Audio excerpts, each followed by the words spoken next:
நம்ம கற்பனை வேதத்துல எப்படி இருக்கணும்? பிரியமா இருக்கணும். இரவும் பகலும் அவருடைய வேதத்துல தியானமா இருக்கணும். எங்களுடைய சின்ன வயதுல எங்களுடைய பாட்டி எப்பவும் என்ன பண்ணுவாங்கன்னா, பைபிள் படிச்சுட்டு எங்கன்னா அவங்க போய் உட்காந்தாலும் பைபிள் இருந்து கதை சொல்லுவாங்க.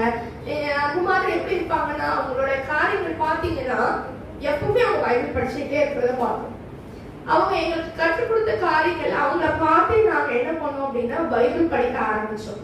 அவங்ககிட்ட இந்த வருடத்துல நம்மளுடைய சபையில ஒரு வருட வேத வாசிப்பு திட்டம் பாத்தீங்களா? எத்தனை பேர் படிச்சுட்டு இருக்கீங்கன்னு தெரியல எனக்கு. அது எதுக்காக அப்படின்னு சொல்லி பாத்தீங்கன்னா, அது நம்ம என்ன பண்ணணும்னா, நார்மலா பைபிள் அங்கங்க படிக்க கூடாது.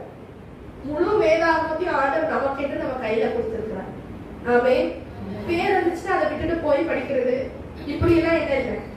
ஒவ்வொரு பக்கமும் ஒவ்வொரு எழுத்தும் நம்ம கூட பேசும். ஆமே.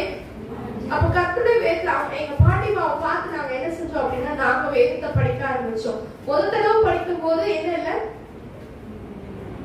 அப்ப எனக்கு தெரிஞ்சு நான் ஒரு தேர்ட் அந்த மாதிரிதான் படிச்சிருப்பேன்.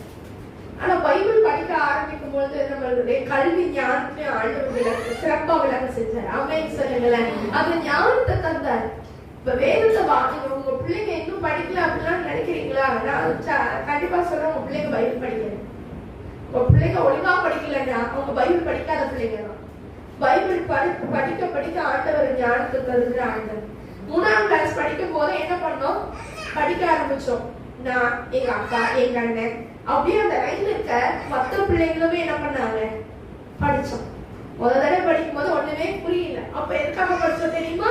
எங்க பாட்டி கையில இருக்கிற அந்த அட்டவணையை பார்த்து பார்த்து படிப்போம். என்ன பண்ணிடலாம், பைபிள படிச்சு முடிச்சிடலாம். அதுக்கு பின்பதாக தான் அந்த வேதத்தை வாசிக்கும் போது அது தியானிக்கணும்னு ஒரு ஆர்வம். இன்னைக்கு எத்தனை தடவை நம்ம பைபிள முடிச்சிருந்தாலும் ஒவ்வொரு தடவை படிக்கும் பொழுது என்னதான் இருக்கும் சொல்லுங்களேன். அது என்னது? வற்றாத ஜீவ ஊற்று நம்ம வேத புஸ்தகம் தான். ஆமென் சொல்லுங்களேன். ஒவ்வொரு நாளும் ஒவ்வொரு வசனமும் ஒரே மாதிரி பேசாது. ஆமென். எத்தனை பேர் இந்த அனுபவத்திற்குள்ள இருப்பீங்க? அந்த நாட்டில் ஆரம்பிச்ச அந்த வேத பகுதி, வேதத்தை என்ன பண்ணுவோம், படிப்போம். படிச்சுக்கிட்டு அதுக்கப்புறம் எங்க பாட்டு காலையில படிக்க ராத்திரி படிக்க. என்னுடைய தாயார் பாத்தீங்கன்னா அவங்க சமைச்சுட்டு இருப்பாங்க. ஆனா என்ன சொல்லி தருவாங்க, நாங்க விளையாடிட்டு இருப்போம். எங்க அம்மா சமைச்சிட்டு இருப்பாங்க. ஆனா நாங்க விளையாடிட்டு இருந்தாலும் என்ன பண்ணுவாங்க, அங்க இருந்து வசனத்தை சொல்லி கொடுத்துட்டு இருப்பாங்க. இங்க இருந்து நாங்க என்ன பண்ணுவோம், விளையாடிட்டே இருந்தாலும் என்ன கத்துக்கிட்டு இருப்போம், வேத வசனத்தை கற்றுக்கொண்டிருக்கிறோம். இன்னைக்கு நாம எப்படி இருக்கிறோம்? வேத புஸ்தகத்துல தியானமா இருக்கிறோமா? அதை நேசிக்கிறோமா?